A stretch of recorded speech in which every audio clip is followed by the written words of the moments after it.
Good afternoon. This is Dr. Bones Live, and today we have a very special Bloggers Corner. We're going to be going over a lot of different Mel Brooks movies, and to kick it off here, we're going to listen to a quick little tune.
Right on. That was Robin Hood Men Tapes, the theme song from the movie, a very classic Mel Brooks movie. Britt, welcome back to the show. You with us, Britt? Thanks for having me. Okay. I'm going out. So today we're going to do our Mel Brooks theme show, but just going to do a quick real catch up here with a couple of shows. Obviously Arrow's tonight, so we're going to pass on that. We talked about it last week, and I finally watched that, and I'm very interested to see how either if they have an episode tonight or when they come back from break, how it's going to turn out, because it's getting a little more detail because they keep on flashing back and showing you more and more. So that was pretty interesting. But the thing I want to get to is the Witches of East End. And I know, Britt, you're almost caught up on this, but this one was particularly good because Athena is showing herself more and more. And what happened this time is she stole Freya's powers. Oh. So it just looks like it's going to be something very interesting now, because now Freya's lost her powers. And she only kind of really tells her mom and Wendy at the end of near the end of the show, and that snake key plays a role, which I'm not sure you got that far, have you? I haven't got that far yet. Okay, so there's a snake key that was supposed to have been destroyed, because now they're making a link between the witches and Asgard, because I believe Ozzy Asgard people know from Thor. And so what it comes down to is, I think on the actual Middle Earth, which is humans, they're witches instead of gods. So now it's starting to get really interesting, because this key was supposed to be an opener to go back to Asgard, which they swore they would never do. Wow, it sounds really exciting. You find out more too, yeah, and you find out about apparently Joanna's the mother's name. Joanna had a son, and she left him behind, as well as a husband. Oh. So it's getting very, very interesting. So they're looks like they're doing a good job, and this is going to last a little bit. So I'd be interested to see more of that. But now, let's without further ado, let's get right into the Mel Brooks movies. Obviously, Mel Brooks has done countless movies, and there's been so many good ones, and just a question of where to start. And I think we're going to start off with Blazing Saddles, which I know you said you saw a long time ago, but don't remember it too well. Yeah, unfortunately I don't. And I saw the TV version, so it was a little different. Well, for that reason alone, I'm just warning people right now that there will be some, we'll say, language that may not be suitable in some of these clips. So just a heads up to anybody listening. And nothing really bad, but some cases you may not like too much.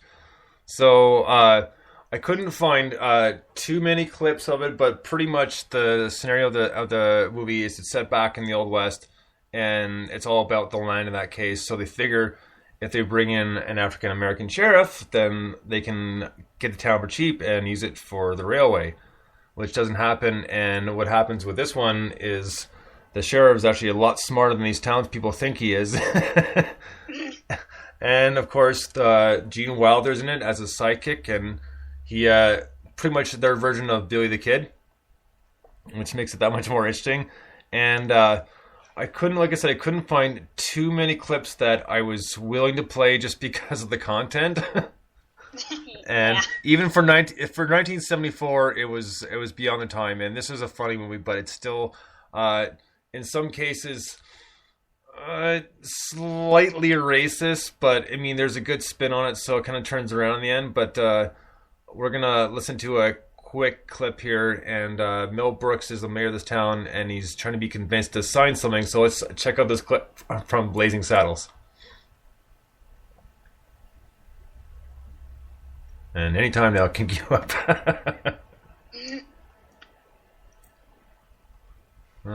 Oh, come on. There we go. It looks like we might have a little ad to skip over, but that should be alright. We would snatch 200,000 acres of Indian territory, which we have deemed unsafe.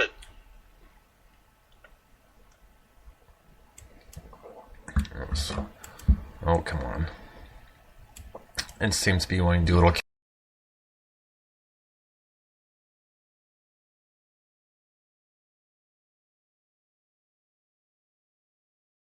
For their use at this time, they're such children. 200,000 acres. 200,000 acres. What'll it cost, man? What'll it cost? A box. We're gonna do this again, aren't we? Sorry about that, but the box is about... Fine. I know, sometimes it just likes to lag a little bit, so... There we go. What'll it cost, man? What'll it cost? A box of these. Are you crazy? They'll never go for it. And then again, they might. Little red devils, they love toys. May I try one? Please do, sir. Thank you. It's the paddle with the ball. Get it going. The defect.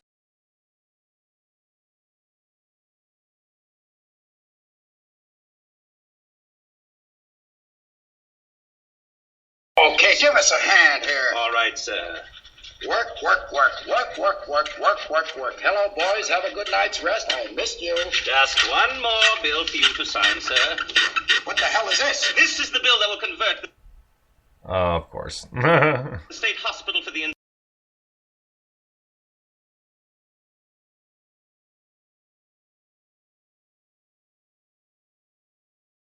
The insane gambler. Yes, bravo. Thank you, Hetty, thank you. It's not Hetty, it's Hedley. Hedley Lamar. The hell are you worried about? This is 1874. You'll be able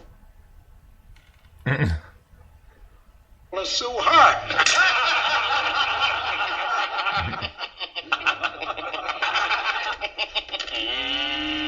Just all right for a sec. Thank you very much.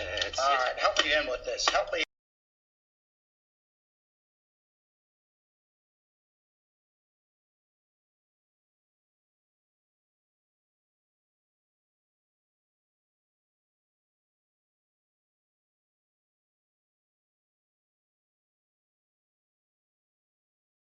That movie, like I said, there's certain scenarios in that movie that are really funny, but at the same time, too, just as you can tell, just a little bit racy and not something I'm a little too comfortable with playing.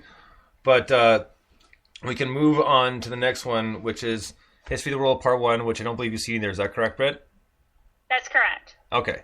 Well, this one is... there's a few more scenes I can play, but they had a star-studded list of...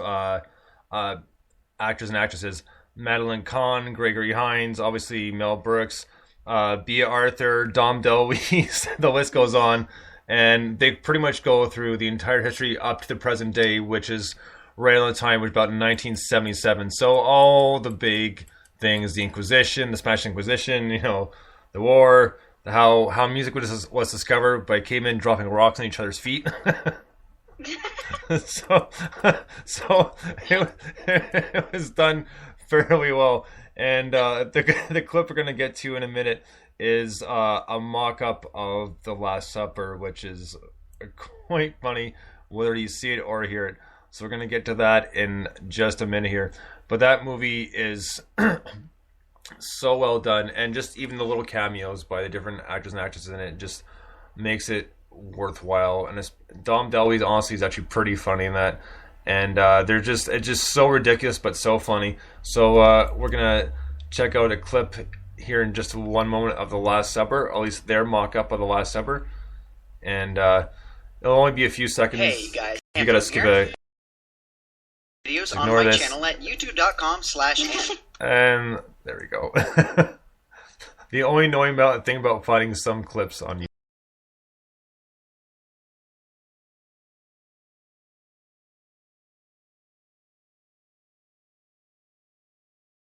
Of movies we know we can talk a little bit more about, so if this clip will play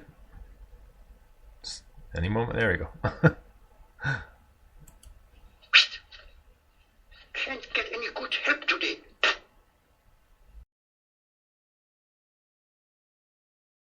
It is over. One of you shall betray me 3 times. No. Master, how can you feel that anyone here would betray you? You who we would follow even unto our death. Yes. Everybody wants soup. Please, we must talk. This may be our last supper. Come on. I apologize for this. That's all right. Last supper. Hey, it's my first order. Oh, look, one little question, I'll let you all go. Are you...